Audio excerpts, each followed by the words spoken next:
Hey everybody, welcome to day 4 of the Core Set 2020 set review here on the Mana Leek. I'm John, as always, and today we're going to take a look at all of the red cards, including 3 Planeswalkers. So keep in mind, this is a limited set review. These are my opinions, and the grades are not exactly set in stone. What really matters is the discussion of the cards.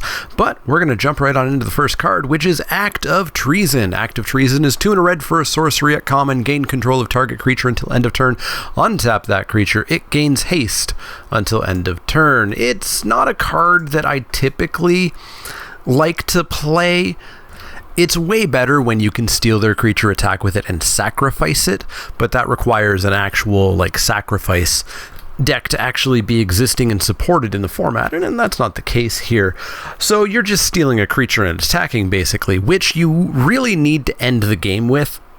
This doesn't do much if you attack in and get in 2 extra damage. I see newer players cast this sometimes on turn 3 and get in 2 extra damage, and that does basically literally nothing. Now, if you're building a very low curve aggro deck, this can be a finisher, but it needs to be a finisher that happens on turn 5 or 6. You need to have hit them for 2 damage and then 4 damage and then 8 damage and then 8 damage and then, have I already counted to 20? I feel like I've gotten close to 20. You steal their last blocker and get through. And you know me, that's not exactly how I like to play Magic, because if anything goes wrong with that plan, this card suddenly doesn't do anything. So I treat this card as like a D+. It's a D+ that you kind of have to respect, but I also never really am willing to play around this. I'm never willing to say, assuming I haven't seen the card yet for my opponent, should I not attack with stuff in case I'm just dead to an Act of Treason? Because generally your opponent shouldn't play it, but then there's that one time where they are and you die. So I've got this at a D+. It's just not for me. Some players absolutely draft this and play this way more than I do, but I'm not one of them. D+ for Act of Treason. Up next is Cavalier of Flame. Cavalier of Flame is 2 red for a creature elemental knight at Mythic. It's a 6/5 with no ability. No evergreen ability, that is, like the other Cavaliers, but it has an activated ability. It has 1 and a red. Creatures you control get +1/+0 and gain haste until end of turn. So it's like hasty smoke breathing, but for everybody, which is cool. When Cavalier of Flame enters the battlefield, discard any number of cards, then draw that many cards. When Cavalier of Flame dies, it deals X damage to each opponent and each planeswalker they control, where X is the number of land cards in your graveyard. This Cavalier is fine. It's good. All the Cavaliers are good. It's just that casting cost that I have a little bit of a time getting around if the Cavalier itself is not insane like the blue one. A 6/5 is nice. We're not going to say no to that. Smoke breathing for 1 and a red for everybody is pretty cool, and the haste is nice as well. That's going to make some real surprises happen. When Cavalier of Flame enters the battlefield, you discard cards and draw that many. Well, it's a 5-drop. You're probably hoping to not have many cards left in hand, but if you do, you can discard them and draw them. And if they're lands, then, well, that's a way that we got lands in our graveyard for when or if the Cavalier dies. But if you don't get lands into the graveyard in any other way, I don't see that ability doing much. Everything about this Cavalier and where it comes down in the game just all feels... it feels a step below, or a turn too slow, or just everything other than the smoke breathing for the team just feels a little bit not what I want. Still, like the other Cavaliers, I think it's probably a first pick, and I think you probably jump into red to play it. It has a little bit more deck construction restraints on it. You really want to be going wide so that you can take advantage of that team-wide smoke breathing. And if you can get your hand on a rummager, there's not many ways to rummage, but there's a few in order to try to get some extra lands into the graveyard. And I think this is a B overall, but I would just like more for 2 red. Up next is our first red Planeswalker. Chandra gets 3 Planeswalkers this set, because this set is, it doesn't have story in it, but a lot of the cards do focus on Chandra's growth as a Planeswalker. And up first we have Chandra, Acolyte of Flame. Chandra, Acolyte of Flame is 1 red for a legendary Planeswalker Chandra at rare. She starts with 4 loyalty counters. Her 0 ability is put a loyalty counter on each red Planeswalker you control. Her other 0 ability is create 2 1/1 red elemental creature tokens. They gain haste, sacrifice them at the beginning of the next end step. Her -2 is you may cast target instant or sorcery with converted mana cost 3 or less from your graveyard. If that card would be put into your graveyard this turn, exile it instead. Chandra's not great.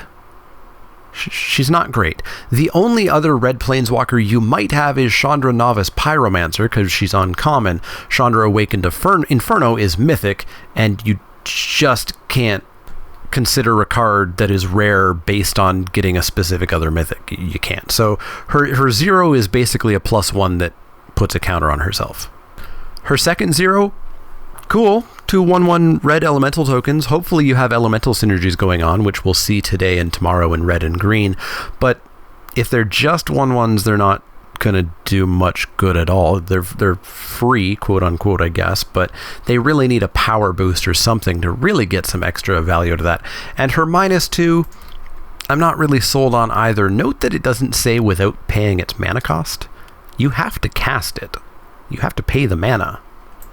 So all in all, I'm relatively underwhelmed by Chandra, Acolyte of Flame, and I think I will be passing her somewhat frequently. I think she's actually like a D, in that you really need to make sure that you also have Chandra Novice Pyromancer, and you need to have elemental synergies going on, and even then, I think there's probably better cards you can play. So I'm going to put Chandra at like a D, maybe a D+ build around.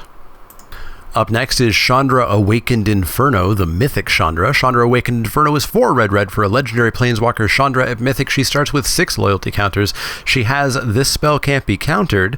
+2, each opponent gets an emblem at the beginning of your upkeep. This emblem deals 1 damage to you. Her -3, Chandra Awakened Inferno deals 3 damage to each non-elemental creature. Her -X, Chandra Awakened Inferno deals X damage to target creature or Planeswalker. If a permanent dealt damage this way would die this turn, exile it instead. This Chandra is very, very, very, very good. She got better as she got older and more refined in her pyromancy. Can't be countered, of course, is flavor text. It's rarely ever going to come up in limited. Her +2 is awesome. I don't like this effect on an entire card, which we've talked about before with things like Curse of the Pierced Heart, but on a Planeswalker's +2, sign me up. Your opponent's going to be getting multiples of these, and it's going to hurt real fast. Her -3 is probably going to wrath a pretty good portion of the board, and hopefully not yours, because red, of course, has a lot of elementals, is very cool, and you'll probably only be popping that once, which means the rest of the time that she exists, she's just going to be popping out those emblems. And then if you need to, you can probably just straight up kill something with the -X. All in all, this Chandra is a slam dunk bomb. She's an easy A+, just super, super good. The one trick here is 6 mana is a little bit much for the lowest curve, tightest aggro decks in red, but if you obviously pick her, you're going to build a different big red or red green or something like that version of red. She's fantastic. She is an A+. And finally, we have the Uncommon Chandra. Uncommon Chandra is Chandra Novice Pyromancer. She's 3 in a red for a legendary Planeswalker Chandra at Uncommon. She starts with 5 loyalty, and she does not follow the War of the Spark Uncommon Planeswalker. She follows a normal rare Planeswalker +/- template, but she's relatively weak, or more build around, we'll say. +1, elementals you control get +2/+0 until end of turn. -1, add red. -2, Chandra Novice Pyromancer deals 2 damage to any target. She shocks. This Chandra is also way better than the rare Chandra. There are a ton of elementals in red. Red and green are kind of the primary elemental colors, with a bunch of elementals in blue as well, should you want to dip into that, or even go red-blue, for example. So elementals you control getting +2/+0 is actually going to be relatively big. You can get a good bit of extra damage out of that, getting a Trumpet Blast on a section, if not all of your team.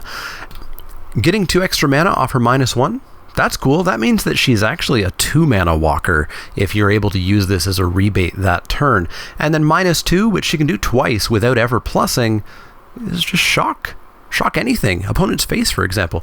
This Chandra also looks very good. I have her at like a B+. You do want to make sure that you're drafting a bunch of elementals, but I don't think that's going to be that hard to pull off. So Chandra Novice Pyromancer, B+. Up next is Chandra's Embercat. Chandra's Embercat is 1 in a red for a creature elemental. Cat. At Mythic. It's a 2/2. Tap, add a red. Spend this mana only to cast an elemental spell or a Chandra Planeswalker spell. It's a 2/2 for 2 in red with no downside. There was a day where these would always have a downside. That's fine. You'll include this, especially in your aggressive decks. And hey, if you have more elementals, getting a bit of ramp in red is always nice to see. And if it helps you cast a Chandra a turn early, that's pretty nifty as well. All in all, it's just a straight up bear with an upside. I've got it at a C+. Up next is Chandra's Outrage. Chandra's Outrage is 2 red for an instant at common. Chandra's Outrage deals 4 damage to target creature and 2 damage to that creature's controller. Totally fine, we've seen this before and it's always been solid. 4 mana instant speed for 4 damage, you'll play that, and the 2 extra damage to the creature's controller? That adds up. That's really nice. Red loves every little bit of damage that they can get, and this card is quite solid. I've got it at a B.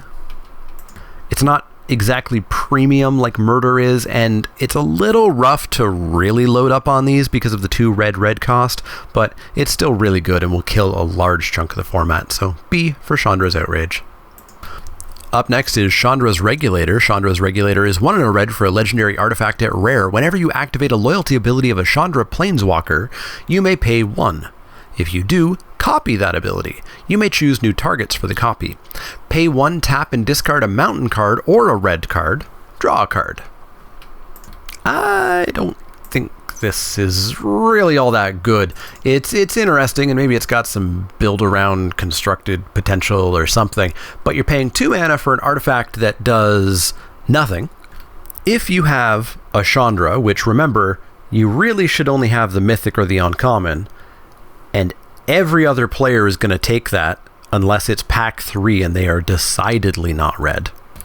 So what we're really looking at is the ability, which is throw away a mountain. Cool, to draw a card. I'm pretty happy with that. Or throw away a red card. You're probably really not doing that unless you're desperately probably looking for a mountain. All in all, this is just an artifact that takes up a card slot in your deck. You take probably a turn, or at least a chunk of a turn casting it, and then you twiddle your thumbs waiting until the day that it does something. So I'm not sold on Chandra's Regulator. I have it as like a D-. If this was pack 3 and I already had Mythic Chandra and maybe also had Uncommon Chandra, maybe I'd pick it up. But as is, I've got this at like a D-. I really don't care for Chandra's Regulator. Don't play do nothing or nearly do nothing enchantments or artifacts. Up next is Chandra's Spitfire. Chandra's Spitfire is 2 in a red for a creature elemental at uncommon. It's a 1/3 flyer. Whenever an opponent is dealt non-combat damage, Chandra's Spitfire gets +3/+0 until end of turn. Now this seems good. Red doesn't really get 3 mana flyers all that often, and a 1/3 that hits like a 4/3 is pretty big. And if you can in any way do this twice in a turn, 7 damage in the air is going to be insane. This card looks really, really, really good to me. I'm going to pick this up, and then I'm going to make sure that I'm grabbing Chandra's Outrages. I'm going to make sure that I'm picking up a dumb little lizard that we'll see a little bit later that does a damage. I'm going to look for every way that I can do non-combat damage as possible, and I'm going to try to end the game really quick in the air. I really like Chandra's Spitfire. I think it's like a B? You have to build around it. You certainly have to build around it. So we're going to keep it at a B. But if you can build around it, I think this thing's going to be a massive headache. Just because it is not going to take too many attacks and activations with this for the game to be very over. Up next is Daggersail Aeronaut. Daggersail Aeronaut is 3 in a red for a creature goblin at common. It's a 3/2, and as long as it's your turn, Daggersail Aeronaut has flying. Just like Kitesail Courser, I'm going to always assume this creature flies because it's flying in the art. It doesn't fly on my turn, and that's gonna get me. Anyways, a 3/2 flyer for 4 in red is pretty decent because, as I just said, you don't really get that many flyers in red, and you're gonna be attacking generally anyways. Seems totally fine for the cost. It's not exactly a slam dunk, but I'll throw one of these in every single aggro deck. Being a 4-drop, and typically I want to stay lean in most red decks that would want to play this. I don't think I'm playing a second one, but the first one I think just always makes it. C+ for Daggersail Aeronaut. Up next is Destructive Digger. Destructive Digger is 2 in a red for a creature goblin at common. It's a 3/2. Pay 3 tap, sack an artifact or land, draw a card. No. It's a 3/2 for 3, which means we'll play it if we absolutely need to. But boy, 3 mana and sacking a land or sacking an artifact. And remember, there's not a ton of artifacts that you're really going out of your way to play in this format. And all you get to do is draw a card. That's not the worst, but that's pretty close to the worst. This is a C-. It's not a card that I'm really looking to play, and I'm looking to play it because it's a 3/2 for 3. C- for Destructive Digger. Up next is Dragon Mage. Dragon Mage is 5 red for a creature dragon wizard at uncommon. It's a 5/5 flyer. Whenever Dragon Mage deals combat damage to a player, each player discards their hand, then draws 7 cards. No. I do not want this at all. 7 mana, I want to be winning the game. A 5/5 flyer gets me close to winning the game, but I'd want more for 7. And what does it do? It draws me and my opponent brand new fresh hands late in the game. That sounds horrible. I don't want my opponent to ever have 7 cards.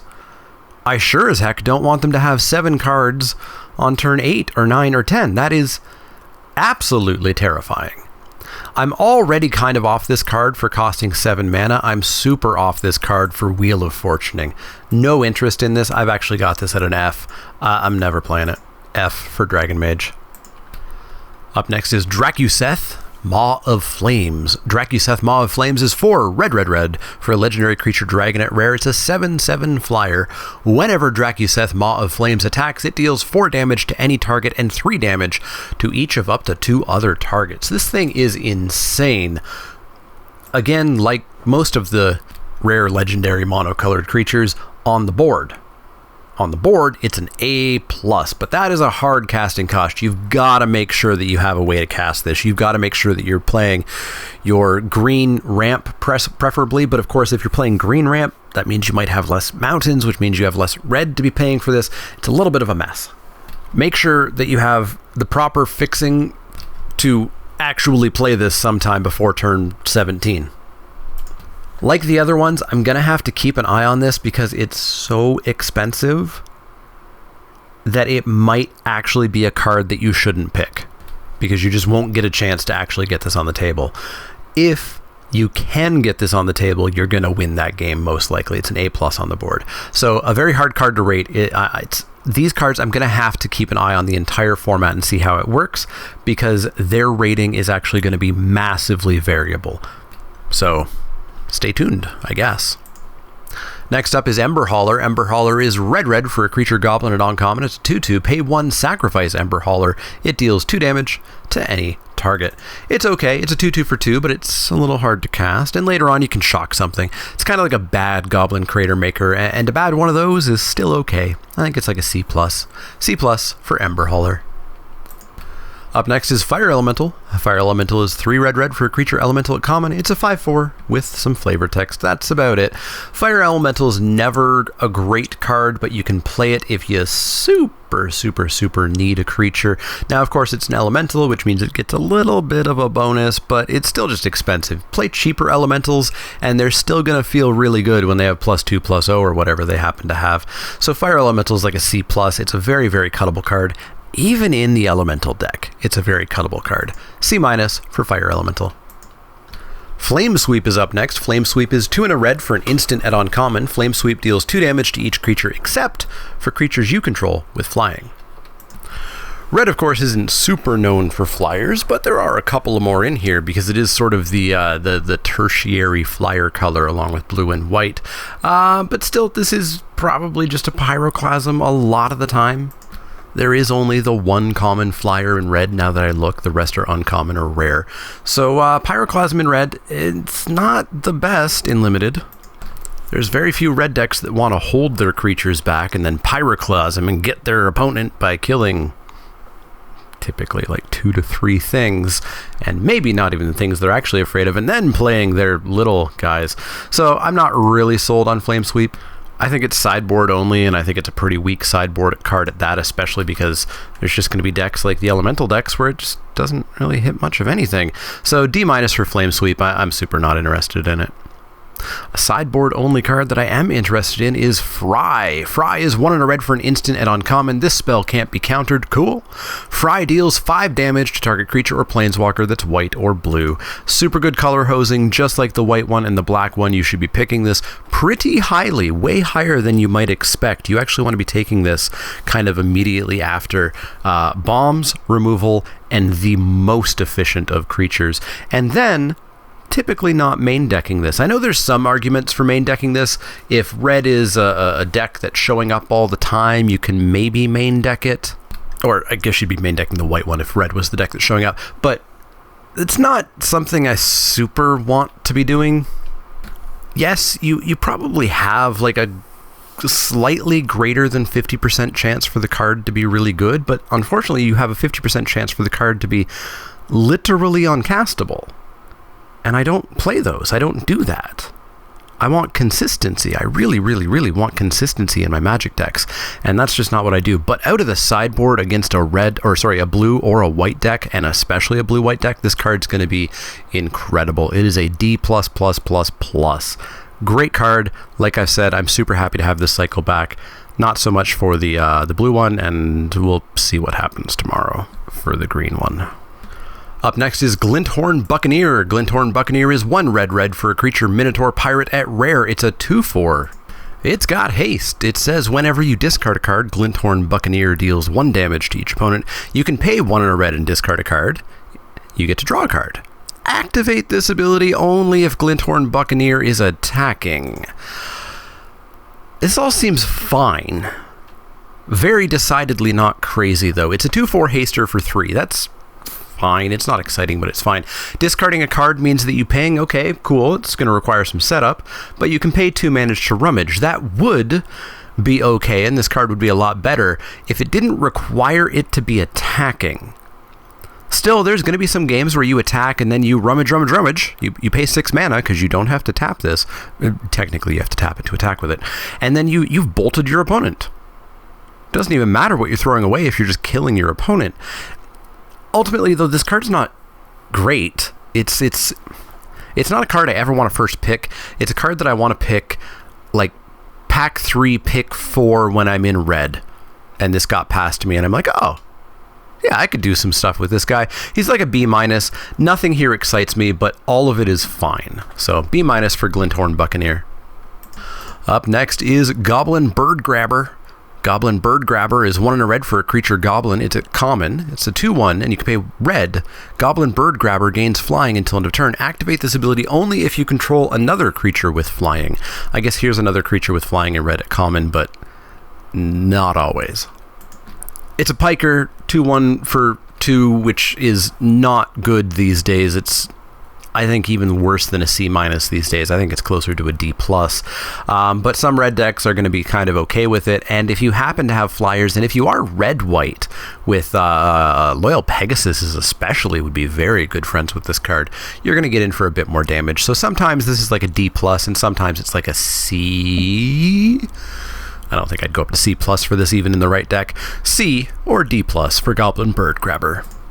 Up next is Goblin Ringleader. Goblin Ringleader is 3 in a red for a creature goblin at uncommon. It's a 2/2 with haste. When Goblin Ringleader enters the battlefield, reveal the top 4 cards of your library. Put all goblin cards revealed this way into your hand, and the rest on the bottom of your library in any order.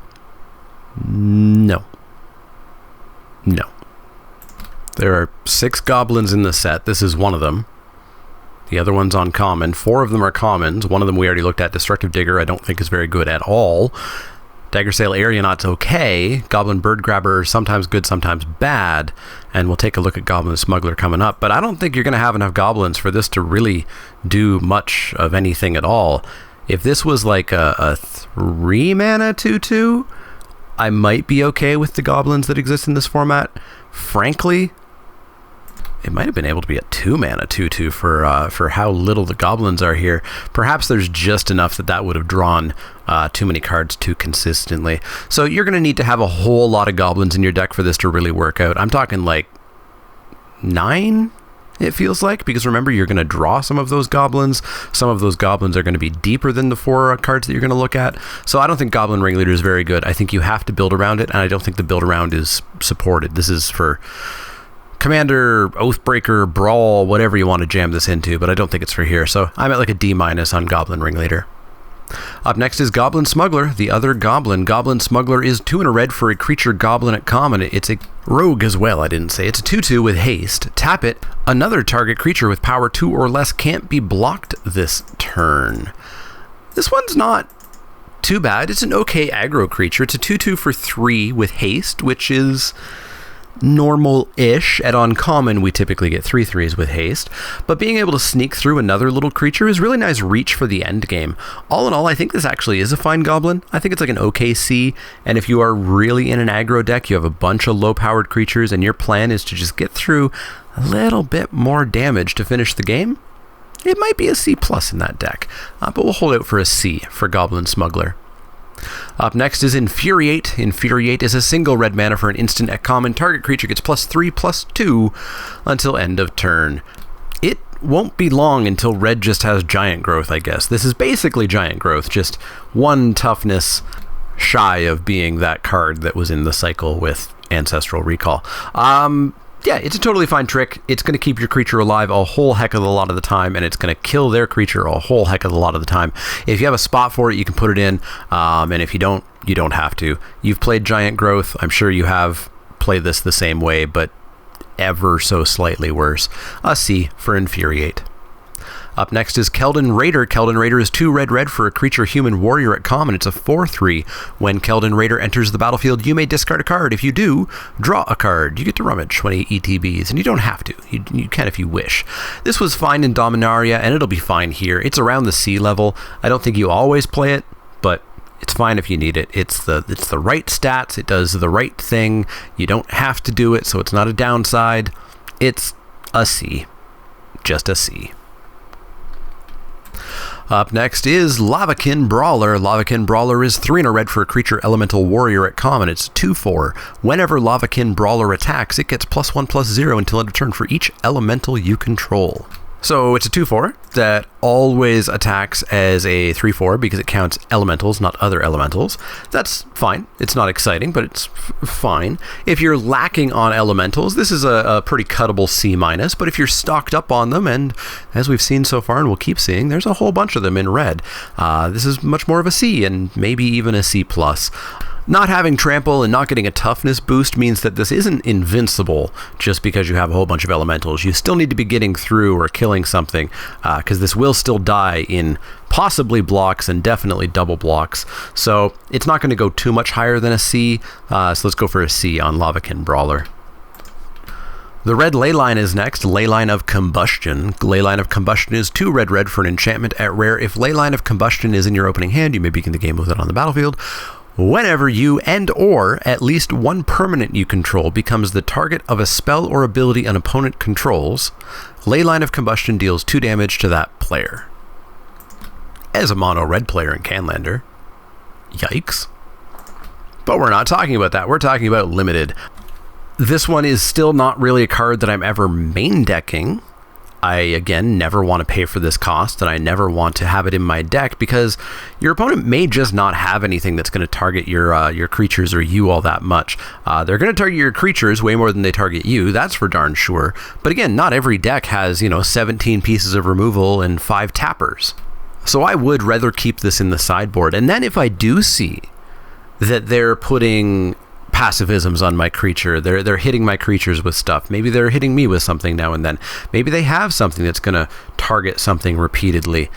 Maybe this comes in out of the sideboard. I don't think that's going to be terribly often, and I don't think you pick this very highly at all play-wise. Maybe it's going to be worth something.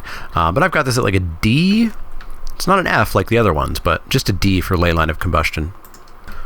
Maniacal Rage is back. Maniacal Rage is 1 and a red for an enchantment aura at common. Enchanted creature gets +2/+2 and can't block.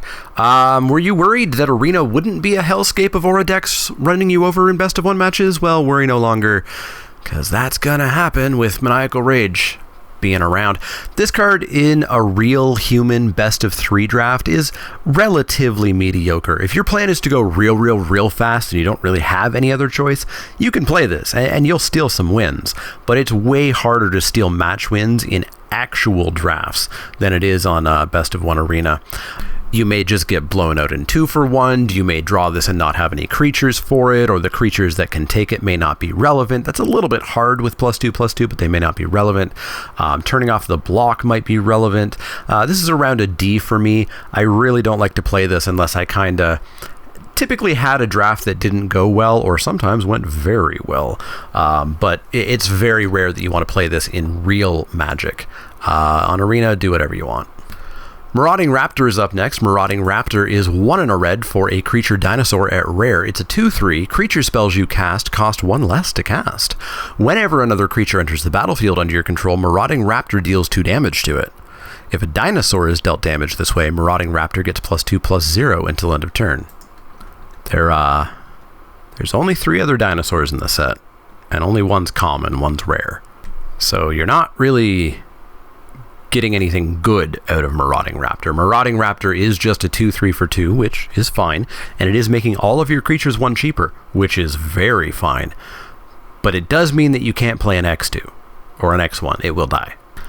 If you build properly, and I'm going to bet building properly means red-green Stompy with some big boys, this card's probably great. This card's probably really great. It's overstated for the cost, and making your big green creatures cheaper. This is basically a mana dork that doesn't have to tap, and the downside is probably non-existent as long as you're playing X3s, X4s, X5s, X6s, X whatevers.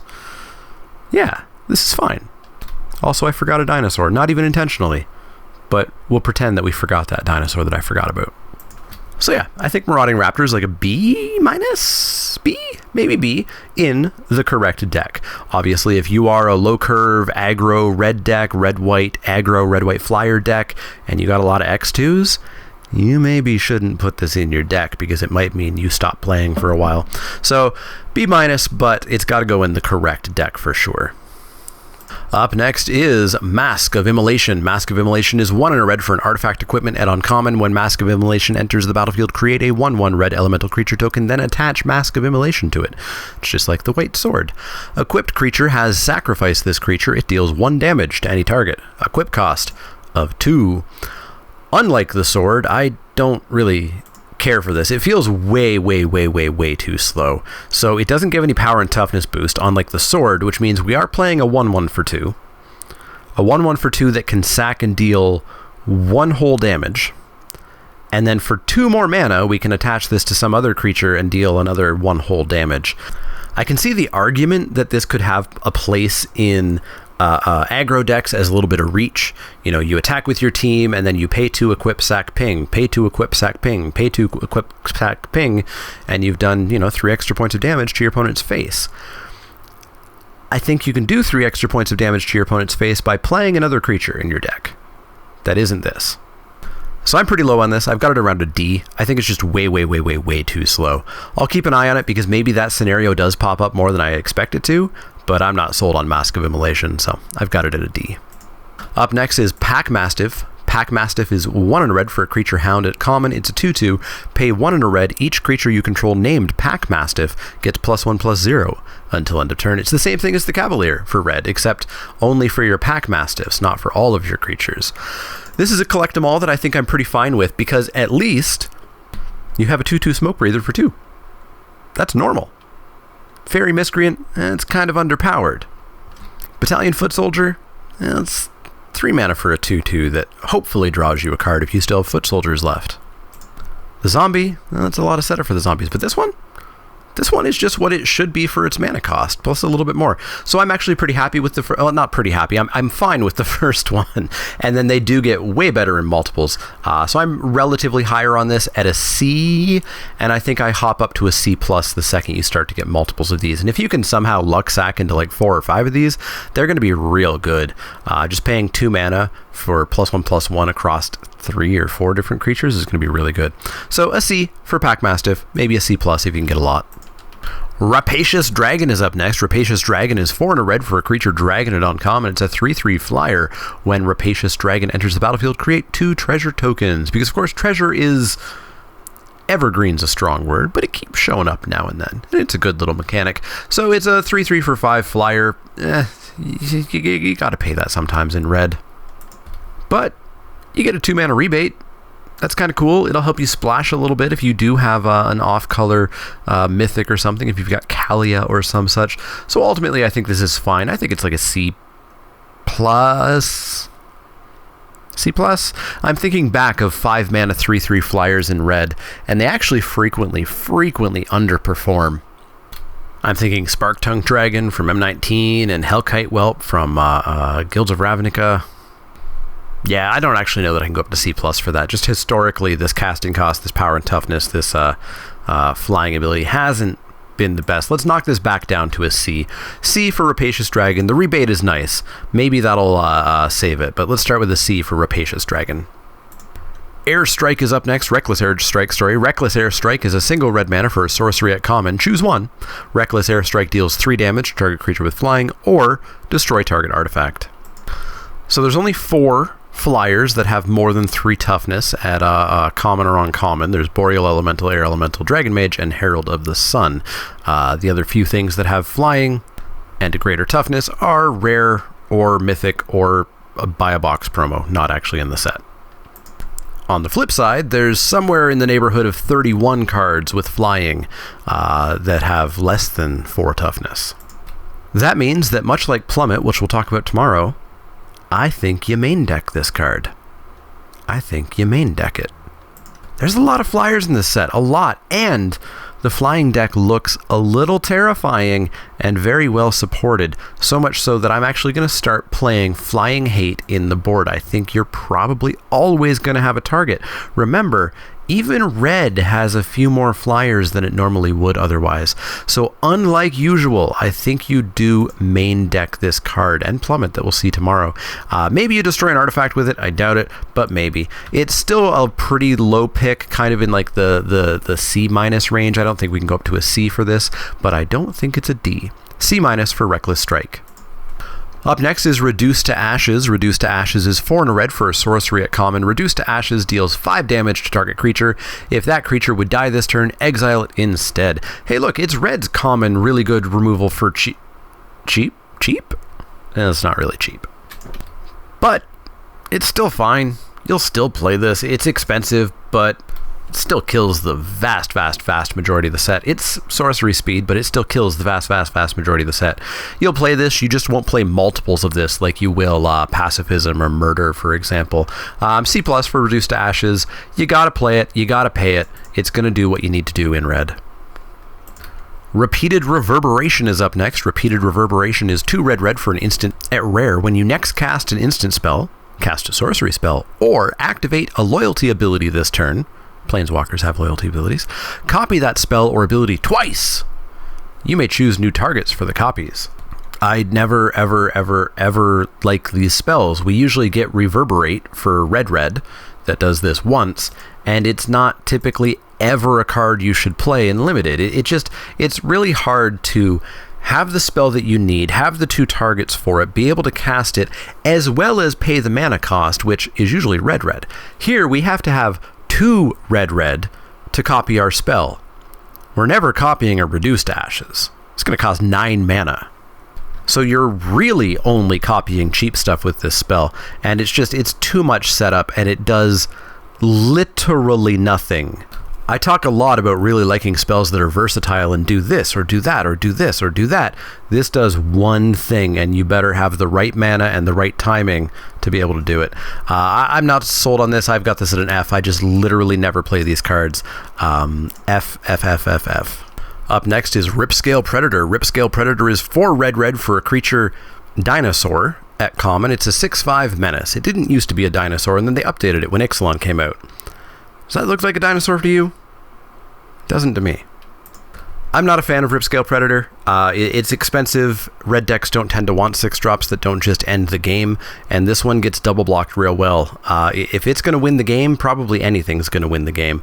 So I avoid playing this quite a bit. I've got this at like a D, if you desperately need a creature, I guess, but not a fan of Ripscale Predator. D, I avoid playing it at all costs.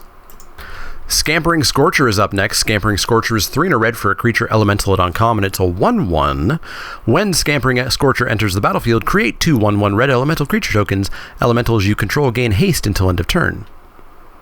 Which, of course, means that it gives itself haste as well as those 2 other 1/1s. And unlike a lot of elemental tokens, these ones stick around. So it's a 3/3 haste for 4, but they're 3 1/1s. So by itself, that's not very good. Again, we've got this whole situation of I don't like splitting up my creatures if the creatures themselves aren't going to be as relevant as the cost that I'm paying. And 3 1/1s with haste is not relevant for 4 mana. But, of course, there's a whole lot of elemental synergies going on here, and if your elementals get +2/+0, well, that's a whole lot more damage than if this was just 1 3/3. So we've got another card that's pretty deck dependent. If you are playing this by itself, it's kind of like a D. I don't think you really want to play it at all. But if you do have those elemental synergies, especially something that's like +2/+0 per elemental, or you get some sort of bonus that increases per elemental that you control, it's going to be a lot better. So in that elemental heavy deck, I think this is like a C+. But if you don't have too many elementals, you're in some other deck, you probably don't play this.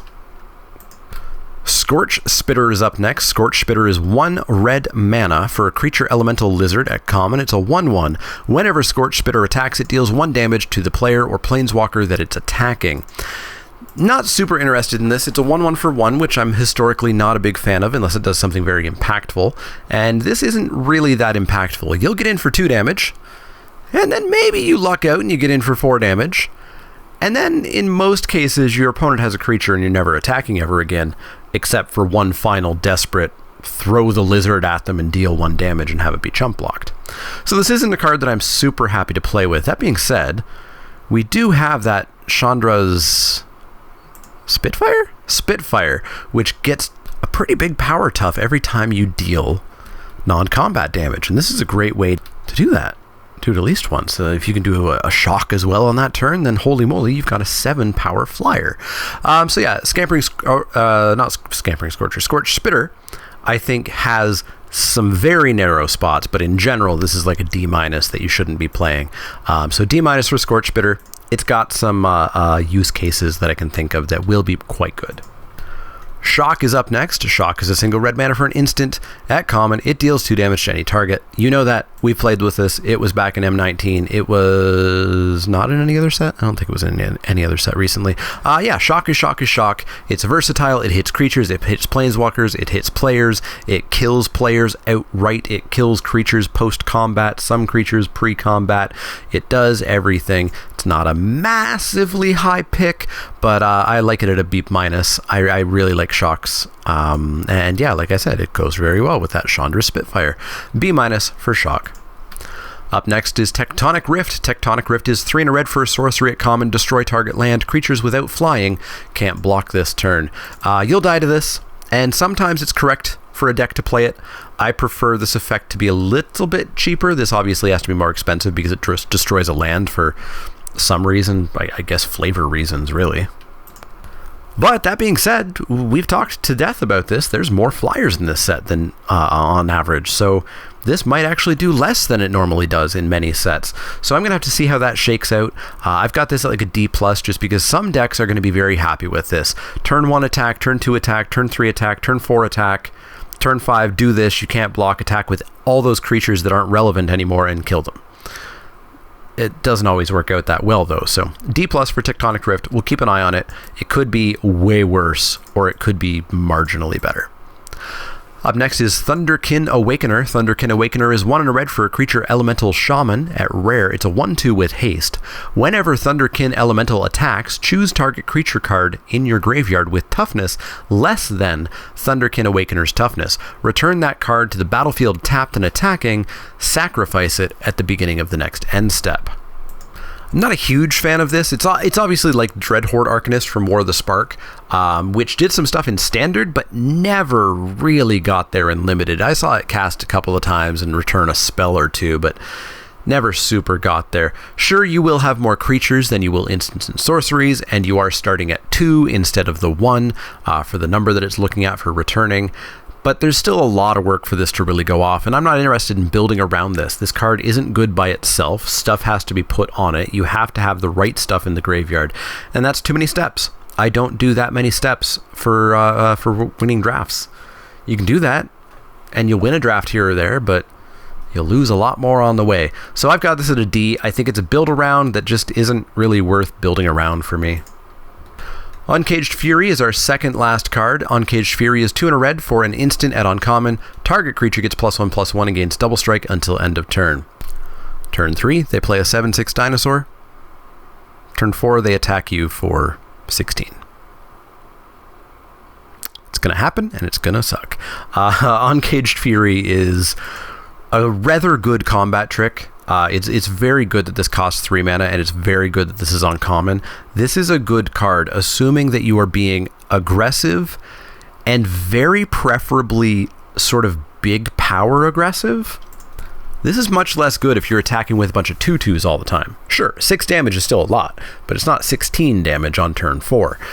So Uncaged Fury has a place, and that place is most aggro decks. If you are super low power, go wide, maybe don't play it, but even then, maybe still.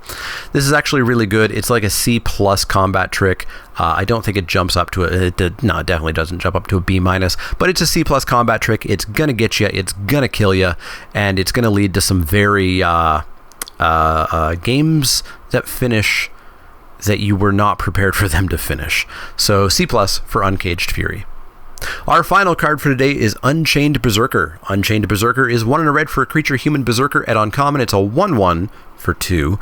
Protection from white, but it does get +2/+0 as long as it's attacking. So it's a blade.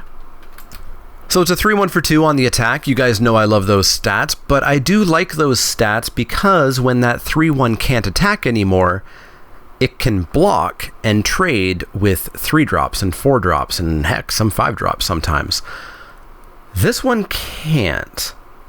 So I'm not as sold on this as being a 3/1 for 2. I've got this more in like the C- range, I think, in any old matchup that isn't against white. And then, of course, against white, this card goes up a fair bit. So I think you can main deck this card if you have a spot for a creature. It's like a C-. But then against the white deck, it's going to be maybe a bit better.